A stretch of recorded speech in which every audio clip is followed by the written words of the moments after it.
शहरियान से अपील करते हैं, कोरोना वायरस बहुत खतरनाक बीमारी है, बहुत खतरनाक वायरस है जो दुनिया के 140 मुल्कों में फैल चुका है।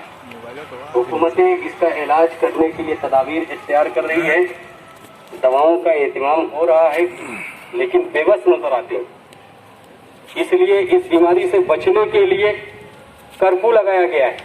हम अपने अहल को, अपने बच्चों को अपने घरों में रखें, हम अपने साथ रखें, अपने बच्चों को अपने घरों से निकलने ना दें, उन्हें साइकिल की, घोड़े की सवारी की इजाज़त ना दें, बिला वजह घर से बाहर न निकले। ये बीमारी ऐसी है कि मुताद्दी है, एक से दूसरे के अंदर मुंतकिल होती है। इसलिए हम अपने बच्चों को इससे हिफाजत के लिए हम अपने बच्चों को महफूज रखें, मास्क का इंतजाम करें, 1-1 मीटर की दूरी बनाए रखें, बिला जरूरत घरों से ना निकले, इंतजामिया को सख्ती पर आमादा ना करें, इंतजामिया को सख्ती पर आमादा ना करें। इसलिए हम ये चाहते हैं कि हम पुलिस डिपार्टमेंट का ताउन करें, उनका साथ दें।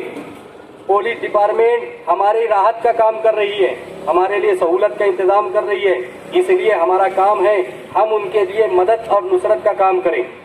बिला वजह हम अपने घरों से निकल करके भीड़ इकट्ठा ना करें, हुजूम में जमा ना हो। हम अपनी सेहत का ख्याल रखें, मास्क का इंतजाम करें और इस बीमारी से बचाव के लिए अल्लाह रब्बुल इज्जत की बारगाह में बार बार तौबा इस्तगफार करें, दुआओं का एहतमाम करें और अल्लाह तबारक व तआला से इस बीमारी से, इस वायरस से पूरी दुनिया को नजात दे, पूरे मुल्क को बचाए। यही हमारी दरख्वास्त है। हम जमीयत उलमा की जानिब से शहरियान से दरख्वास्त तो करते हैं कि आप अपने अपने घरों में रह करके तौबा इस्तगफार करते हुए अपनी सेहत का ख्याल रखें।